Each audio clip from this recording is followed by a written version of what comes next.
to curse. Is it true that most of the cholinesterase inhibitors are effective only for a period of 6 months, and after that the efficacy tapers off?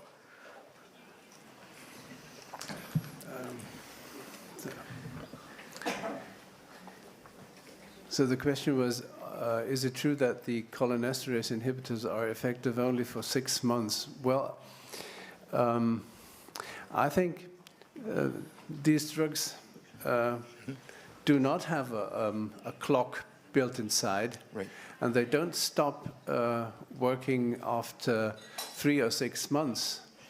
In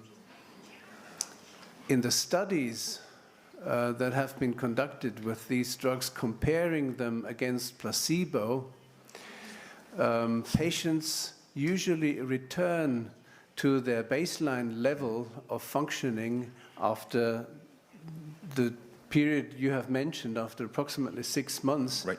But that does not mean that the drug has stopped being effective. Right. Rather, the delay in symptom progression may continue, but it becomes less observable. Right. The next question is about the role of olanzapine in dementia, as one of the speakers earlier said. I guess I'm just wondering, because some speakers in the US, and that's where I'm from, have found olanzapine to be quite effective for it. However, it does have a very strong anticholinergic effect and also muscarinic effect. So how does that work? Well, I would not be afraid of the anticholinergic or anti-muscarinic effects of olanzapine. I would be concerned about the cardiovascular effects. Right. And there is a risk associated with all these neuroleptic drugs, so they should be used with great caution, and that goes for any of them, right, for as short as possible at the lowest possible dose. Okay, thanks very much. And before neuroleptics are used in the treatment for a patient with dementia, non-pharmacological intervention should be in place. True? Yes. Yes, it's according to the NICE guideline. Yeah. There's a question from Switzerland. I have a question to Professor Kurz. Can you say something about the effectiveness of ginkgo and the possible side effects, the newest studies? Well, the effectiveness of ginkgo has been debated for almost 20 years, and I'm not sure whether this debate has reached any clear conclusion. If you look in one review or meta-analysis, you'll find that ginkgo is not effective at all in dementia. If you look at other reviews, they find some effect. My personal conclusion is ginkgo may have some effects if you look very, very closely and use a psychological microscope to see the effects. But for any practical, or from any practical perspective, these effects are so minor and almost negligible. I do not want to say anything bad about the drug, but ginkgo is in my opinion, it's less effective than other drugs we have. Pytanie z Polski do pani z Holandii. Mam nadzieję, że będzie przetłumaczone. Chciałam zapytać o taki aspekt psychospołeczny, o którym pani wspomniała, czyli o oddziaływania pozafarmakologiczne. Jak to wygląda w Holandii? Czy jest dużo tego typu ośrodków? Czy są to ośrodki dzienne, czy całodobowe? Czy w ogóle ta terapia tam w jakiś sposób istnieje? I understood that you were asking which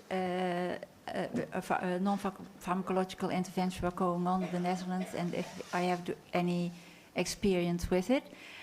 Yes, we have quite a lot of non-pharmacological interventions going on.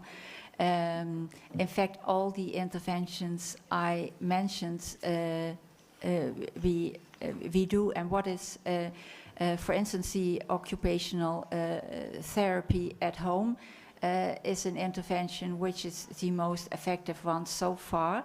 And I myself did an intervention in which I in which we trained home helps with a very little education to support the family. And this one was amazingly effective, especially because a huge of home helps were involved, and then it's more difficult to get a positive effect.